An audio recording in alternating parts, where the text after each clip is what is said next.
y vamos a iniciar esta mañana con el doctor Alejandro Pedregal, que ya está con nosotros. Muy buenos días, Alejandro, ¿cómo estás? ¿Nos escuchas? Hola, buenos días. Sí, sí, les Sí. escucho, sí. Y ya nos ves perfecto. Pues Alejandro, cuéntanos, primero presentarte con la querida audiencia. Alejandro Pedregal es doctor en artes por la Universidad de Alao, Alto, ¿verdad? Así se pronuncia, ¿verdad? Así es. Es. Y bueno, en la actualidad es investigador visitante en el Departamento de Media en esta universidad y ha sido investigador en el Instituto de Historia del Consejo Superior de Investigaciones Científicas de España. Bueno, tiene un amplio currículum. Varias ocasiones hemos platicado aquí con ustedes, con la querida audiencia, sobre Alejandro y Alejandro Pedregal y el libro que publicó junto a Evelia, esta activista que fue varias veces intentada ser asesinada por las mineras en Guerrero. Y bueno, tiene otros trabajos muy interesantes, Alejandro, que incluso después lo estaremos buscando, por ejemplo, esto de capitalismo inflamable, que próximamente también se publicará por ACAL. Y bueno, pues hay varios trabajos, pero esta ocasión lo hemos buscado, Alejandro, pues por su conocimiento. Él también es periodista, publica en varios diarios, pues en España, y él es español y queremos preguntarle pues sus impresiones de lo que está aconteciendo justo por allá, por el otro lado del charco, como decimos desde acá, y que nos platique primero qué pasó en este proceso electoral que se acaba de vivir en España el fin de semana. Esa sería la primera pregunta, Alejandro, para que nos pudieras compartir con la audiencia. Eh, bueno, a ver, un análisis así a bote pronto, rápido, de una situación tan compleja es un poco difícil, ¿no? Pero digamos que por reducirlo a titulares a ideas así un poco esquemáticas, lo que hubo fue un reordenamiento del voto alrededor eh, de las opciones de la derecha y de la ultraderecha, y un hundimiento generalizado de lo que eran las izquierdas que venían de alguna manera de la resaca o que surgieron en la resaca del 15M, ¿no? Entonces, esas opciones electorales han sufrido un largo desgaste, que viene de hace tiempo, y digamos que esta ha sido una etapa, una etapa, seguramente la etapa más baja de su proyección institucional, o sea, de su representatividad institucional. Más allá de eso, es difícil valorar en qué medida, cuando se hablan pues, de cambios de ciclo y cosas de esas, que son pues digamos que frases hechas que son muy recurrentes y tal, pero que de alguna manera dejan fuera muchas particularidades, ¿no? Y el tema de si hay un cambio de ciclo o no, cómo se encaja esto en la situación política global, y tal, es algo que yo no me atrevería del todo a, o sea, al menos no me atrevería a valorarlo en esos términos por el momento. Muchas gracias, Alejandro. Alejandro, estás comentando esto de un hundimiento generalizado de las izquierdas, un largo desgaste. ¿Por qué ocurrió eso, Alejandro? ¿Por qué el Partido Socialista Obrero Español y bueno, y otros partidos cercanos a este partido, al PSOE, pues sufren esta debacle? ¿Qué es lo que lo estaría explicando? Y también nos interesa, Alejandro, avanzar sobre el tema de la de la derecha en España, Ujú. pero también de la derecha, pues que vemos que en otras partes del mundo está avanzando. ¿Cuál sería tu valoración de por qué este, como tú lo llamas, este hundimiento y este desgaste de la izquierda y el avance de la derecha? Sí, bueno, lo primero que habría que cuestionar es si realmente el Partido Socialista es un partido de izquierdas, ¿no? Quiero decir, digamos que es un partido que tiene el nombre socialista en su nombre, pero hace mucho tiempo que realmente lo que hace son políticas social liberales en el mejor de los casos, ¿no? Ese es el partido, digamos que ha sido el partido hegemónico de todo el proceso que vino después de la muerte de Franco y ha sido el partido que ha cohesionado, que ha dado cohesión al régimen en el que se vive en el Reino de España. Evidentemente juega en el imaginario de la izquierda o de la centro izquierda y eso tiene implicaciones electorales, pero sus políticas en muchos casos, en la mayoría de los casos, la verdad es que no se corresponden con las políticas de un partido de izquierda, a mi modo de ver. Aún así, el Partido Socialista realmente no ha sufrido tanto en estas elecciones, ha sufrido en poder territorial, no olvidemos que son unas elecciones regionales, o sea, unas elecciones a las comunidades autónomas que, bueno, sería el equivalente en México a las gobernaciones de los estados y a las alcaldías, o sea, a los municipios. Entonces, han perdido en poder territorial, han perdido si no me equivoco, cuatro comunidades autónomas que estaban en su poder, alguna de ellas que ha estado en su poder de manera histórica, pero no ha sufrido una debacle en número de votos tan grande. Las izquierdas que han sufrido una caída muy grande, sobre todo todo aquello que se encuentra alrededor de lo que se conoce como Podemos o Unidas Podemos.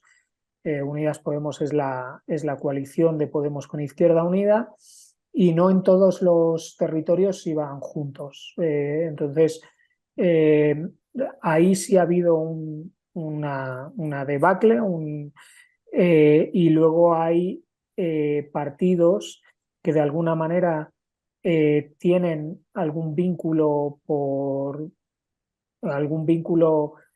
programático con Podemos, como puedan ser los comunes, como puede haber sido en el pasado Compromís y en otros casos que han devenido de Podemos por divisiones internas,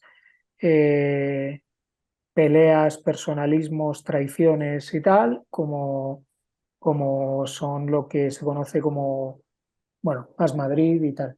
Y entonces esos partidos realmente han sufrido algún desgaste, han tenido alguna bajada, pero no ha sido tan significativa como a nivel estatal lo que ha sufrido Podemos. Eh, y perdona que me alargo mucho, pero bueno, en general yo creo que, claro, valorar a qué se debe ese desgaste, el desgaste de esa izquierda, que no deja de ser una izquierda institucional, o sea, que tiene sus propias contradicciones y yo creo que viene de un largo proceso de una apuesta casi exclusiva al electoralismo y y a una especie de apuesta por por el personalismo en política que ha hecho que, bueno, pues que lo que en un momento fue un proyecto muy esperanzador, que disfrutaba digamos, de un capital político muy amplio y que incluso empezó a organizarse alrededor de una propuesta que parecía novedosa, pues con el tiempo aquello resultó incómodo y se ha ido deshaciendo de una serie de elementos que hace que el proyecto haya perdido su base social. Hay mucho énfasis, aparte de que luego pues, ha habido escisiones no exentas de comportamientos, bueno, digamos, que no son realmente ejemplares. Y luego esas escisiones también, muchas de ellas, o algunas de ellas en particular, han, digamos, aceptado el marco del imaginario de la derecha, ¿no? Que es la que tiene el dominio mediático del país. Entonces, eso, bueno, ha tenido, a, digamos que hay muchas causas que se han acumulado a lo largo del tiempo y, y, bueno, desde luego el marco mediático en el que la concentración de medios alrededor del discurso de la derecha, pues evidentemente no ha favorecido, pero digamos que la izquierda ha quedado muy coja de base social para poder enfrentar ese marco mediático que por otro lado no debería sorprenderle a nadie, ¿no? Durísimo lo que nos estás compartiendo, Alejandro, esto de Unidas Podemos que sufrió pues una debacle a nivel estatal y bueno, esta izquierda institucional que nos estás comentando que se aleja de la base social, ¿no? Que la perdió y bueno, pues también nosotros tenemos que vernos en el espejo, analizar también muy detenidamente lo que ha pasado en España y esto también que nos compartes el dominio mediático del país lo tiene la derecha, ¿no? Y lo ha aprovechado muy, muy bien. Y bueno, sobre esto también Alejandro, que ha decidido el día de ayer el jefe del partido español, ¿no? El presidente, ¿no? de España, en este boletín oficial del Estado, de disolver las cortes. ¿Qué nos podrías comentar al respecto? ¿Por qué se toma esta decisión a partir de este análisis que nos haces? El PSOE, dices, no sufre una debacle tan fuerte como Unidas Podemos, sin embargo, pues el presidente toma esta decisión. ¿Eso por qué, Alejandro? Bueno, yo creo que, a ver, siempre es especular sobre lo que pasa por la cabeza de otro y siempre es complicado eh, que uno dé con todas las claves, ¿no? Yo creo que dentro de su espacio político, del espacio político al que representa el PSOE, creo que es una maniobra muy inteligente, ¿no? Más allá de que me, a mí personalmente a mi posición política me puede resultar eh, incómoda o, bueno, o más allá de otras valoraciones, ¿no? Entonces creo que tiene una doble intención. Seguro que hay más intenciones que se me escapan, pero por un lado es la de frenar el desgaste de las elecciones generales, o sea, la presidencia, o realmente es al Parlamento y de ahí sale el presidente, a las Cortes, eh, se iban a celebrar en noviembre, ¿no? Es estimar, o sea, el ciclo electoral son 4 años, cerraba en noviembre y las próximas elecciones iban a ser en noviembre. Eh, entonces, bueno, pues lo que parece es que ha pretendido o ha intentado que el desgaste que pudiera darse en estos 6 meses con el poder territorial que acumulaba la derecha y el poder mediático muy concentrado alrededor de la derecha, lo ha querido frenar, ¿no? Entonces, esa sería la primera intención, ir a unas elecciones ahora cuando todavía, porque los resultados que se dan ahora a nivel regional, proyectados a nivel estatal en unas elecciones a las Cortes, no les darían la mayoría suficiente a la derecha y a la ultraderecha para gobernar por ellos solos.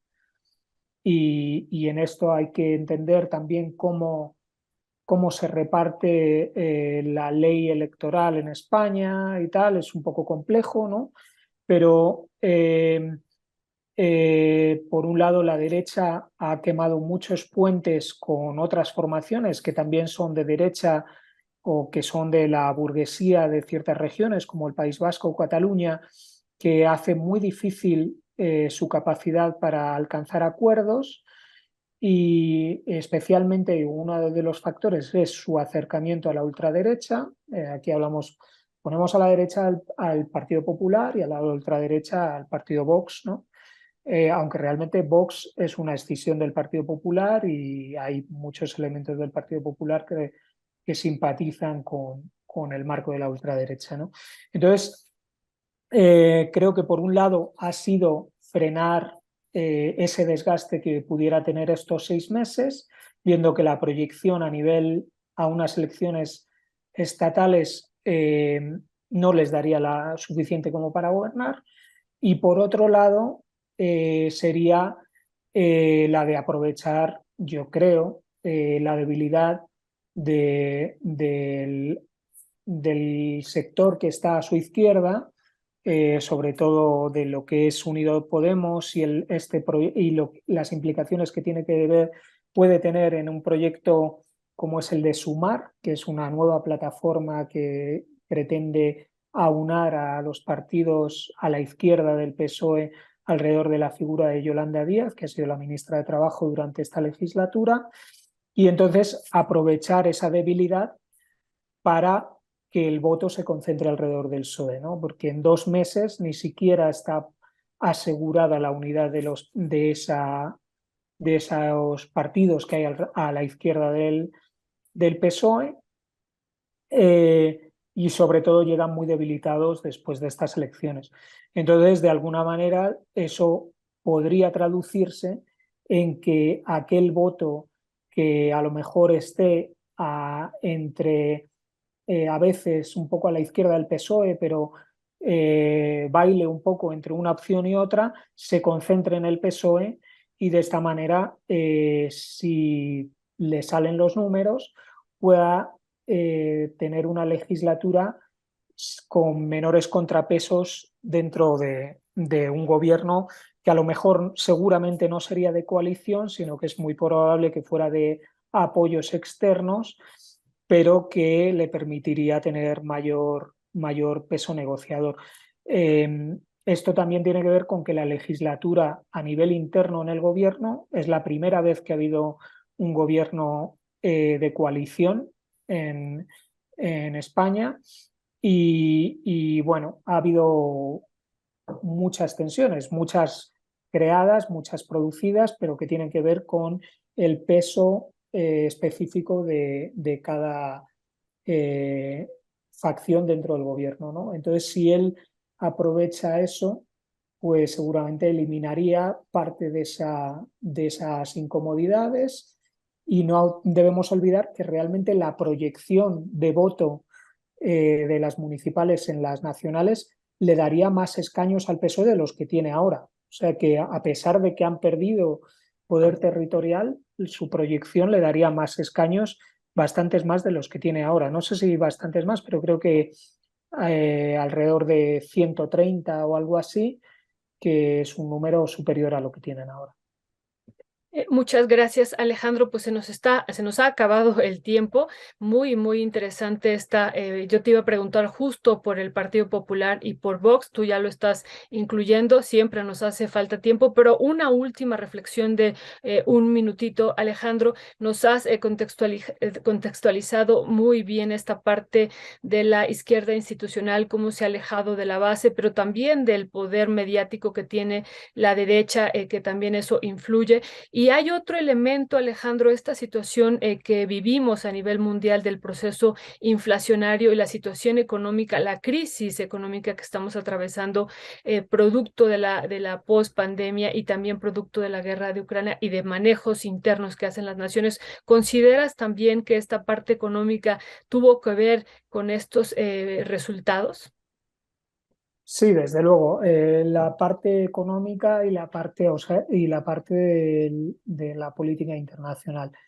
Creo que posiblemente menos peso del que la parte de política internacional del que algunos se piensan, pero creo que digamos que el coqueteo de la izquierda institucional o la ambivalencia de la izquierda institucional con respecto a a, a la OTAN y al papel de la Unión Europea en este conflicto, pues ha hecho que algunos sectores de la izquierda se hayan sentido más, bueno, una mayor desafección con la izquierda institucional, ¿no? O sea, ha habido muchas ambigüedades. Digamos que la izquierda eh, creció en la España posfranquista, hizo del antibelicismo y la lucha contra la OTAN fueron señales de identidad.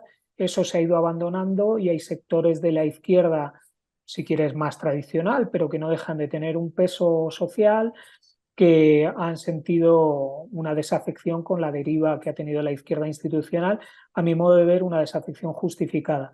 Eh, evidentemente la situación económica y bueno, el esfuerzo del gobierno por plantear, por intentar hacer ejercicios cosméticos con la situación económica, pues han hecho que haya mucha gente que sienta también otro tipo de desafección, ¿no? O sea, se ha dado una situación económica cada vez más, se está dando una situación económica muy complicada y las perspectivas no son de mejora.